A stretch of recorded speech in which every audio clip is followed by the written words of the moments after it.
Hello everyone, नमस्ते। आज हम जानते हैं 864 सिस्टम क्या होता है। जब भी कोई प्रोसेस, सिस्टम, टूल्स होते हैं तो हमें इसका फ़ायदा होता है जल्द से जल्द अपने गोल की तरफ कैसे पहुँचे। इसीलिए हमारा एटमी का एक यूनिक सिस्टम है 864 सिस्टम। आइए अब हम जानते हैं ये क्या है। सबसे पहले 8 मतलब 8 स्टेप्स टू सक्सेस। दूसरा है 6 यानी 6 कोर एक्शंस। और लास्ट का है 4 यानी 4 बिजनेस वैल्यूज। इसीलिए हमने इस सिस्टम का नाम दिया है 864। सबसे पहले देखते हैं 8 steps to success. 8 step to success Atomy members के लिए नया नहीं है। और अभी हमने देखा है मिस्टर हनगिल पार्क, जो हमारे प्रेसिडेंट हैं, उन्होंने 8 स्टेप्स टू सक्सेस के बारे में डिटेल्ड में बताया। लेकिन क्विकली हम इस सिस्टम को जानते हैं। मैं आपका ज़्यादा टाइम नहीं लूँगा। सबसे पहला है सेट गोल्स। गोल्स हमेशा 2 टाइप के होते हैं। एक होता है शॉर्ट टर्म गोल, दूसरा होता है लॉन्ग टर्म गोल। तो जब भी हम बिजनेस करते हैं तब हमें दोनों गोल्स हमारे सेट करने चाहिए। शॉर्ट टर्म गोल क्या है मेरा और लॉन्ग टर्म गोल क्या है मेरा। दोनों का सिस्टम, दोनों के टूल्स डिफरेंट होते हैं। और इसके बारे में अभी हम हमारे लाइफ सिनेरियो सेशन के टाइम में मिस्टर अब्राहम जी से जानेंगे। दूसरा है टॉक अबाउट द प्रोडक्ट। जब भी हम 8 स्टेप्स टू सक्सेस के बारे में बात करते हैं तो हमारा दूसरा इंपॉर्टेंट स्टेप्स है टॉक अबाउट प्रोडक्ट। हमारी एक प्रोडक्ट बेस्ड कंपनी है और प्रोडक्ट बेस्ड कंपनी में यदि हम प्रोडक्ट के बारे में नहीं बात करेंगे तो ये अनफेयर होगा। इसलिए सबसे इम्पॉर्टेंट है कि हम प्रोडक्ट के बारे में बात करें। और हमारे जो प्रोडक्ट है वो absolute quality products at absolute price है। इसीलिए बहुत ज़्यादा ज़रूरी है कि हम सबसे पहले प्रोडक्ट के बारे में बताएं। उसके बाद में हमें लिस्ट मेकिंग करनी बहुत ज़्यादा ज़रूरी है। यदि हम लिस्ट बनाएंगे नहीं तो हमें कुछ दिन के बाद याद नहीं रहेगा हमने किससे कांटेक्ट किया, किसके कांटेक्ट नहीं किया। यदि मैं आपको पूछूं कि कल आपने डिनर में क्या खाया था या कल आपने लंच में कौन सी सब्जी खाई थी, तो आपको याद नहीं रहेगा। तो यदि हम 15 दिन या 1 महीने के बाद में सोचेंगे कि हमने इनसे कॉल किया था या नहीं किया था, तो ये याद नहीं रहेगा। इसीलिए मैं आपसे रिक्वेस्ट करता हूं कि सबसे पहले लिस्ट मेकिंग करनी बहुत ज़्यादा जरूरी है। लिस्ट मेकिंग के बाद हमारा जो नेक्स्ट स्टेप है वो है मेक फ़ोन कॉल्स।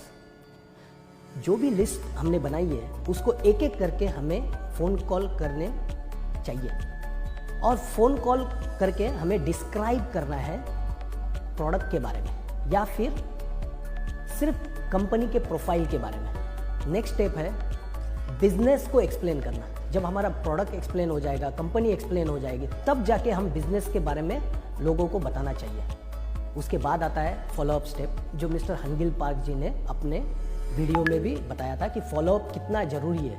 यदि हम फॉलोअप नहीं करते हैं तो कुछ दिन में वो भूल जाते हैं। इसलिए इमीडिएट फॉलोअप बहुत ज़्यादा ज़रूरी है और कॉन्स्टेंट फॉलोअप करना भी बहुत ज़्यादा ज़रूरी है। उसके बाद का स्टेप है काउंसलिंग। फॉलोअप के बाद काउंसलिंग करने से ही डिपेंड होता है कि आपके साथ वो जुड़ेंगे कि नहीं जुड़ेंगे। तो काउंसलिंग यह हमारा 7वां स्टेप है। हनगिल पार्क सर ने हमें लास्ट स्टेप बताई थी जो कि इन सब स्टेप में बहुत ज़्यादा इम्पोर्टेंट है, जो हमारे बिजनेस को आगे तक लेके जाएगी। वो है डुप्लीकेशन।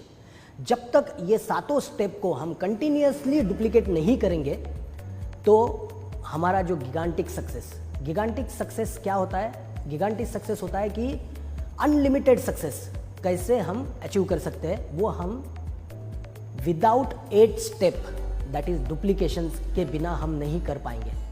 तो मेरी सबसे रिक्वेस्ट है कि यदि आपने मिस्टर हनगिल पार्क सर का वीडियो नहीं देखा है तो फिर से एक बार जाके पूरा डिटेल में 8 स्टेप्स टू सक्सेस के बारे में जानिए और उनको अपने जीवन में अमल कीजिए।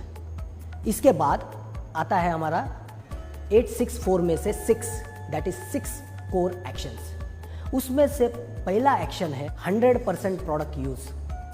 आप देखिए, यदि मैं as a company distributor company के प्रोडक्ट के बारे में नहीं जानूंगा या मैं अपने प्रोडक्ट खुद यूज़ नहीं करूंगा तो मैं दूसरों को प्रेरित कैसे करूंगा प्रोडक्ट यूज़ करने के लिए। तो 100% प्रोडक्ट यूज़ करना इज़ मस्ट, कंपल्सरी। तो मेरी सभी से रिक्वेस्ट है कि जितने भी प्रोडक्ट इंडिया में लॉन्च हुए हैं एटलीस्ट उतने प्रोडक्ट एक बार तो भी as a distributor, as a consumer आपको यूज़ करने चाहिए। और जब आप यूज़ करोगे तभी जानोगे एब्सोल्यूट क्वालिटी के बारे में जो बात कर रही है कंपनी, वो एब्सोल्यूट क्वालिटी क्या होती है। और मैं एग्जांपल देता हूँ, प्रोपोलिस पेस्ट एक बार कोई यूज़ करता है तो दूसरा टूथपेस्ट कभी भी कोई यूज़ नहीं करेगा, राइट। लेकिन ये करने के लिए यदि मुझे यह किसी को बताना है, उसको बताने के लिए मेरे पास जो वर्ड्स होने चाहिए वो तभी आएंगे जब मैं उस प्रोडक्ट को यूज़ करूंगा। तो मेरी रिक्वेस्ट है सभी मेंबर्स से, डिस्ट्रीब्यूटर से, लीडर से कि 100% कंपनी के प्रोडक्ट एज अ कंज्यूमर आपको यूज़ करने हैं सबसे पहले। दूसरा इंपॉर्टेंट कोर एक्शन है attend company seminar with your team and guest. जब भी कंपनी का सेमिनार होता है, जैसे कि one day seminar, success seminar, zoom meetings, product trainings, इसको अभी आपके सभी टीम मेंबर के साथ या फिर गेस्ट के साथ इन सेमिनार्स को देखिए। ये सेमिनार जब आप देखोगे तभी जाके कंपनी के प्रति, कंपनी के सिस्टम के प्रति सबके पास अवेयरनेस आ जाएगी। तो अपने अपने प्रोग्राम तो आप करते ही हो आपका बिजनेस प्रमोट करने के लिए, लेकिन मेरी रिक्वेस्ट है कि कंपनी के प्रोग्राम को भी ज़्यादा से ज़्यादा देखिए, सभी गेस्ट के साथ, प्रोस्पेक्टिव कंज्यूमर्स के साथ या फिर आपके टीम के साथ। मेरी और एक रिक्वेस्ट है सभी से, और यही हमारी थर्ड कोर एक्शन है कि कंपनी की जो भी लेटेस्ट इंफॉर्मेशन रहती है उस लेटेस्ट इंफॉर्मेशन को हमेशा खुद को अपडेट करें। हम ये लेटेस्ट इंफॉर्मेशन हमारे SNS platform, that is social networking sites के ऊपर अपडेट करते हैं, जैसे कि फेसबुक, यूट्यूब, इंस्टाग्राम, हमारे व्हाट्सएप ग्रुप, इन सब के ऊपर हम इन लेटेस्ट अपडेट्स के बारे में बताते रहते हैं। इसका ये फ़ायदा होगा कि ये जब भी हम लेटेस्ट अपडेट आपको देंगे तो आप अपने टीम को लेटेस्ट अपडेट के बारे में बता सकते हैं। और ये बहुत ज़्यादा इंपॉर्टेंट है कि लेटेस्ट अपडेट यदि as a leader, as a distributor यदि हमें नहीं पता होगी तो हम हमारे टीम को सही चीज़ें नहीं बता पाएंगे। तो मेरी रिक्वेस्ट है हमेशा लेटेस्ट अपडेट जानिए और अपने टीम को भी सर्कुलेट कीजिए। फोर्थ इंपॉर्टेंट कोर एक्शन है एटलीस्ट एक बिजनेस प्रेजेंटेशन डेली किसी न किसी को देना चाहिए। इससे आपका बिजनेस ग्रो होने में बहुत ज़्यादा हेल्प होती है। और आपको लॉ ऑफ मल्टीप्लिकेशन पता है, राइट। यदि आप एक बिजनेस प्रेजेंटेशन आज देते हो और उससे एक और डिस्ट्रीब्यूटर आपके साथ जुड़ता है और कल जाके 2 डिस्ट्रीब्यूटर्स बिजनेस प्रेजेंटेशन देते हैं, ऐसे करके नेक्स्ट डे में 4, उसके बाद 8, उसके बाद 16, ऐसे करके ये मल्टीप्लाई हो जाता है। तो लॉ ऑफ मल्टीप्लिकेशन के हिसाब से ये नंबर काफ़ी बढ़ जाएगा यदि हम एटलीस्ट 1 बिजनेस प्रेजेंटेशन एक दिन में देते हैं। तो मेरी रिक्वेस्ट है सभी डिस्ट्रीब्यूटर से, लीडर से, हमारे मेंबर से कम एक बिजनेस प्रेजेंटेशन हर दिन देना अनिवार्य है। हमारी नेक्स्ट कोर एक्शन है एटलीस्ट 2 कंज्यूमर को डेली बेसिस पे फाइंड करना। हमारा जो बिजनेस है वो सारा बिजनेस चलता है कंज्यूमर बेस के ऊपर। यदि मेरे पास कंज्यूमर्स नहीं है तो हमारी जो अचीवमेंट है, जैसे कि सेल्स मास्टर या डायमंड मास्टर, ये हम कंटिन्यूअस बेसिस पे अचीव नहीं कर पाएंगे। तो इसलिए हमें कंज्यूमर फाइंड आउट करना ज़्यादा जरूरी है। तो सबका टारगेट ये होना चाहिए कि मैं डेली 2 नए कंज्यूमर्स ऐड करूंगा। जब मैं 2 नए कंज्यूमर्स ऐड करूंगा तो जैसे कि लॉ ऑफ मल्टीप्लिकेशन के बारे में पहले बताया है, उसी हिसाब से हमारा कंज्यूमर बेस भी डेली बढ़ता रहेगा। और इसके वजह से जो सेल्स मास्टर नहीं है वो सेल्स मास्टर बन सकते हैं, जो सेल्स मास्टर है वो ऑटो सेल्स मास्टर बन सकते हैं, जो ऑटो सेल्स मास्टर है वो डायमंड मास्टर बन सकते हैं, और ये चलता रहेगा। तो बिजनेस में यदि हमें ऊपर जाना है तो हमें कंज्यूमर बेस करना इंपॉर्टेंट है। यदि हम कंज्यूमर बेस नहीं बनाएंगे तो एक बार तो अचीवमेंट आ जाएगी, लेकिन वो सस्टेन नहीं रहेगी और फिर हम सिस्टम को दोष देना चालू करेंगे। इससे बेटर है कि हम फाइंड आउट करें कि मेरा कंज्यूमर बेस, और वो करने के लिए हमें डेली कम से कम 2 कंज्यूमर नए ऐड करने चाहिए। Last but not the least, knowledge is very important. और जब तक नॉलेज नहीं आता है तब तक हम हमारे लाइफ में इंप्रूव नहीं हो सकते। और नॉलेज ऐसा एक टूल है कि जो इनकम को एक्सपोनेंशियली बढ़ाता है।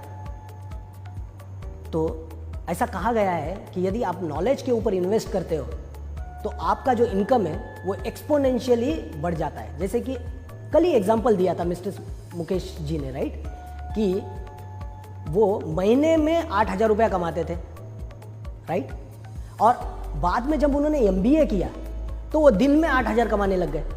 तो MBA में कितने दिन इन्वेस्ट किए उन्होंने? 2 साल।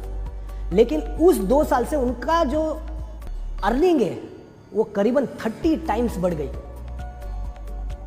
30 टाइम इन्वेस्टमेंट तो नहीं किया होगा एजुकेशन में, लेकिन एजुकेशन में जितना भी इन्वेस्टमेंट करोगे उससे एक्सपोनेंशियली ग्रोथ आती है। तो मेरी सबसे रिक्वेस्ट है कि डेली बेसिस पे एटलीस्ट 30 मिनट हमारे नॉलेज बढ़ाने के ऊपर हमें स्पेंड करना चाहिए।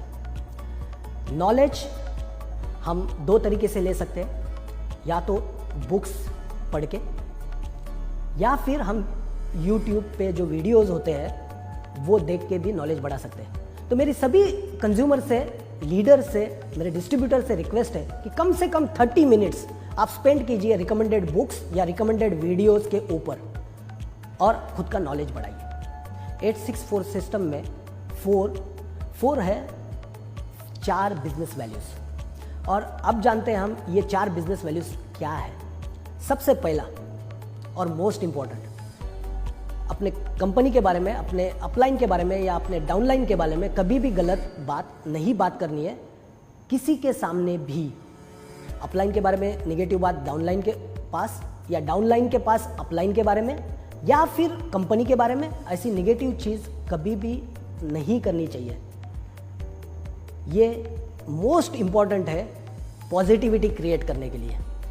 और पॉजिटिविटी जब क्रिएट हो जाती है तो एनवायरनमेंट पॉजिटिव हो जाता है और सारी कायनात फिर आपको सक्सेसफुल बनाने के लिए हेल्प करती है। तो ये सबसे इम्पॉर्टेंट चीज़, कभी भी किसी के बारे में निगेटिव बात नहीं करनी है, अपलाइन, डाउनलाइन या फिर कंपनी के बारे में। दूसरी इंपॉर्टेंट चीज़ है never play with peoples ego and money, यानी कि कभी भी लोगों के ईगो के ऊपर या लोगों के पैसे के साथ खेलना नहीं चाहिए।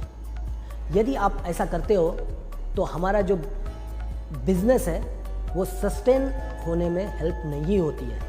तो मेरी सभी से रिक्वेस्ट है कि इसको as a one of the most important business value के तरह आप देखिए और कभी भी ईगो और मनी के साथ खिलवाड़ मत कीजिए। तीसरी बिजनेस वैल्यू है communication with upline and downline regularly, यानी कि हमेशा अपलाइन और डाउनलाइन के बीच में कम्युनिकेशन होना चाहिए। ये काफ़ी देखा गया है कि अपलाइन ने डाउनलाइन का नंबर ब्लॉक किया है, डाउनलाइन ने अपलाइन का नंबर ब्लॉक किया है। यदि हम इस बिज़नेस को बिज़नेस के तरीके से देखते हैं तो ये अच्छी प्रैक्टिस नहीं है। तो मेरी रिक्वेस्ट है कि हमेशा अपलाइन और डाउनलाइन के बीच में कम्युनिकेशन ज़्यादा से ज़्यादा करें और इससे आपको आपका बिजनेस बिल्ड करने में हेल्प होगी।